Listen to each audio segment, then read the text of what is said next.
Sveiki. Šiandien norėčiau truputį parodyti, kaip atrodo raukšlės žemėlapiai ir kaip jas suprasti trimatė erdvėje. Žiūrėkit, jeigu dabar mes ateis, čia mūsų tas žemėlapis, kur aš jis paprastai rodau.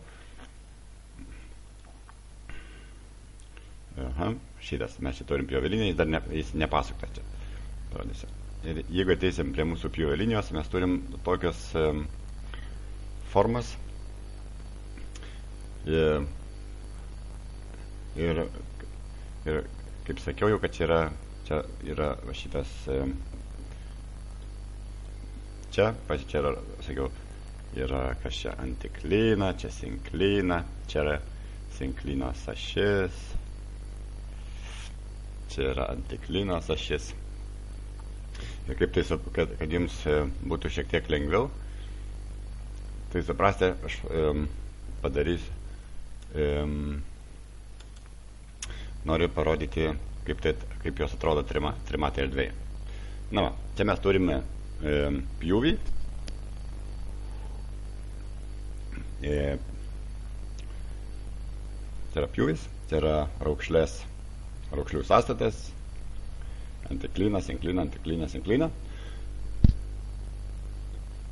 Ir kaip tai atrodo erdvėje. Gerai, mes paimsim, dabar uždėsim, įsivaizduokit, kad čia yra žemės paviršius, o čia mūsų raukšlių sąstatas guli kažkur tai po žemę. Gerai. Jeigu pažiūrėti kaip atrodo iš viršaus, tai jos turėtų atrodyti šitai. Matot, nieko nesimatome, bet čia yra matosi raukšlių ašys. Va čia, ane? Eina, čia pakeičiasi, bet čia raukšlių ašys. Gerai. Tai grįžtant prie šito, uždedam žemės paviršių. Dabar kaip tai atrodo erdvėje. Ane? Mes turim, raukšlės nesimato. Ką mes dabar padarysim? Mes paimsim ir šitą žemės paviršių, tada padarysim, ką mes dendaciją, raukšlės, imsim ir iškelsim į aukštyn, link žemės paviršius, arba žemės, kitaip galime sakyti, kad nuleisim žemės paviršių. Tai mes, kad būtų paprasčiau, mes paimsim ir pakelsim į kažkaip truputį žemės raukšlės, tai reiškia, jos iškilo. Ir jeigu jos iškiltų, tai maždaug atrodytų čia iki denudacijos. Tai čia bus mūsų būsimasis žemės paviršius su šitą liniją, šitą plokštumą. Čia.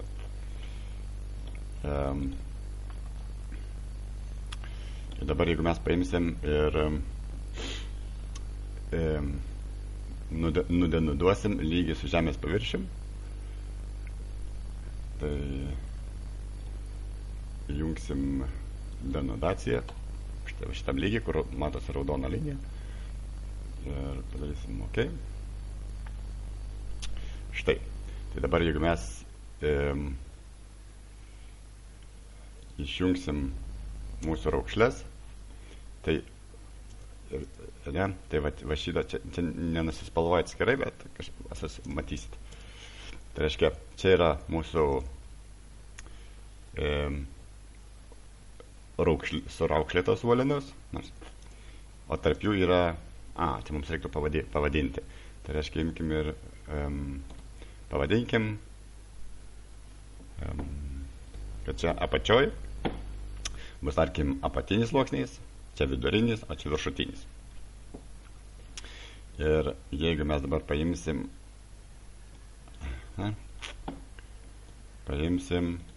ir ką matysim, kad va čia tarp sinklinose slūkso viršutinis sluoksnis, čia yra vidurinis sluoksnis, o čia apatinis. Apatinis dar nesidengia, bet jeigu mes išjungsim raukšlės, tai reiškia, čia atsidengia senesnis vidurinis sluoksnis, čia atsidengia jaunesnis viršutinis sluoksnis, vidurinis, šutinis, vidurinis, viršutinis ir taip toliau.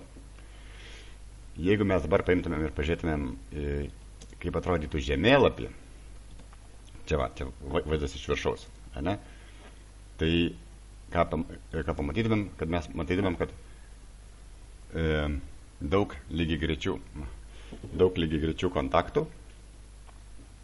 kurie atskiria, ir jeigu pamatytumėm, kad va šitose vietose,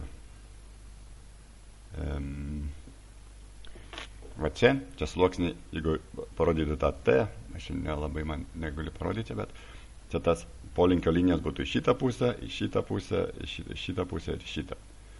Ne? Tai jeigu mes perinktumėm žemėlapį, tai vėlgi būtų vienas į šitą pusę, važiuokit, čia būtų beveik lygiagrečios linijos, čia būtų į šitą pusę palinkę, šitas į šitą pusę palinkę, tai čia būtų sinklyna. Tai čia būtų jaunesnė arba viršutinis sluoksnis, čia būtų pirmas, antras vidurinis sluoksnis. Aišku? Nu. Tai taip atrodo dabar. Dabar žiūrėkit.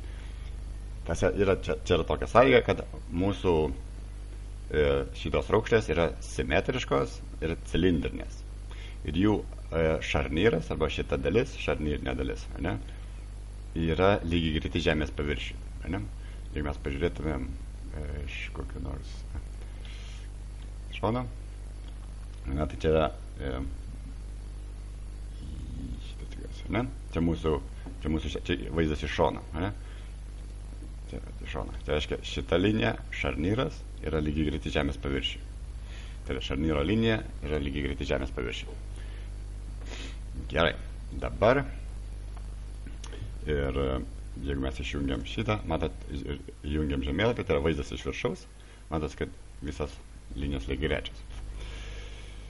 Gerai. Dabar pabandom padaryti dar imti šitą raukšlę ir dar daugiau nudenuduoti. Ir reiškia, jis iškils aukštyn, dar aukštyn. Ir dabar čia aukščiau, čia viršui mūsų yra žemės paviršius, arba raukšlės atstatas aukščiau žemės paviršius. Ir dar nudenuosim pagal žemės paviršių, kaip ta raudona linija rodo. Ir dabar vėlgi matom, kad yra lygiai gretus kontaktai, kur tik tai dabar matysis ne viršutinio ir vidurinio sluoksnio kontaktai, bet apatinio ir vidurinio. Vėlgi, matot, mūsų kontaktai bus lygiai gretus ir atrodo taip pat, tik dabar vieni sluoksniai bus tai yra bus pats raukšlėtas sluoksnis, o apačioj šitas siauresnis sluoksniai yra apatinis sluoksnis. Tai va, bet žemėlapis atrodo taip, kaip yra kontaktai tiesios linijos. Tos tiesos kontaktai čia bus kaip ir raukšlės ašys. Gerai, jeigu dabar mes paimtumėm ir raukšlių ašis, arba pačias raukšlės padarysim nedidelį kampą ir čia pastatysim, kad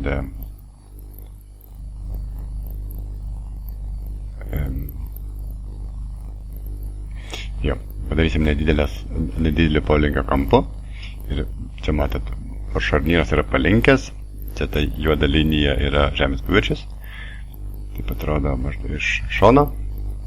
Ir dabar mes vėl tą patį padarysim, nudenuduosim palei žemės paviršių, žiūrėsim, kokie dabar pėdsakai arba kaip kontaktai atrodys.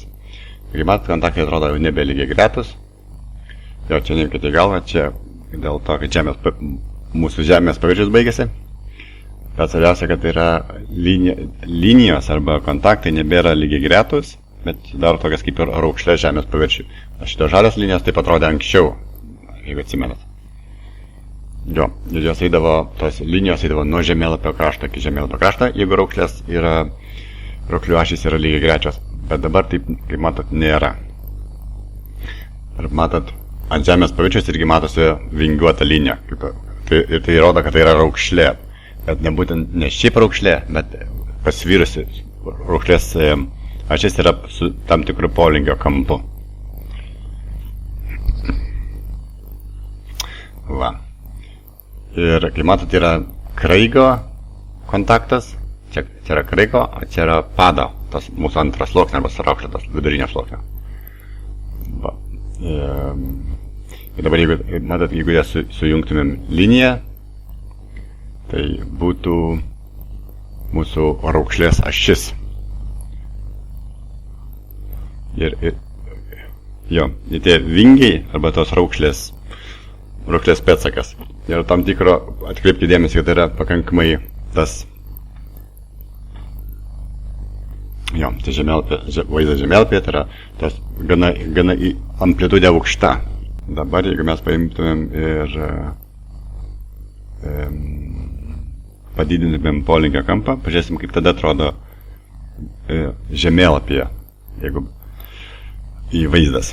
Nes čia taip gamtoje nebūna, nieks raukšlių netrauko, bet čia tik tai, kad mano, taip sakant, atsitilptumėm žemės mūsų paviršių šitą. Žiūrėkit dabar, kas bus. Mes jeigu vėl paimsim ir nudenuduosim viršutinę dalį ir sulyginsim su žemės paviršium.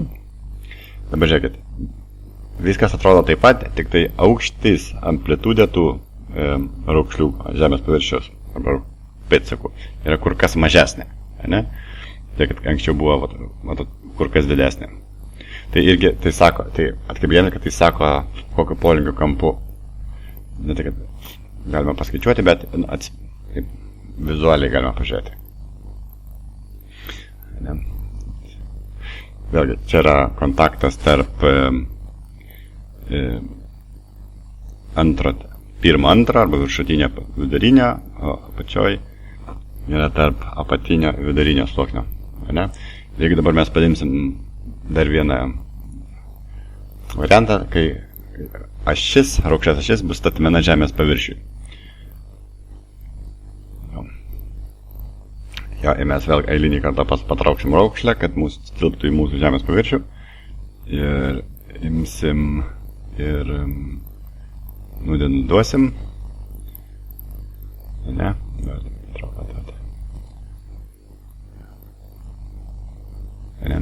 Tai galite jau atspėti, kaip atrodys kontaktas. Tai iš principo, taip pat, kai mes šito video pradžioje buvo, tai bus pjūvis. Tai yra dabar, tai yra tikrasis bus pjūvis arba skerspjūvis raukšlės. Tai yra, kada raukšlės, tai yra pjūvis, arba šiuo atveju žemės paviršius, pjūvio plokštuma yra statmena raukšlės šarnyr arba raukšlės ašiai. Ir taip dabar atrodo. Šitos mūsų dar sutrumpėja amplitudė mūsų šito raukšlių. Tai gal tiek.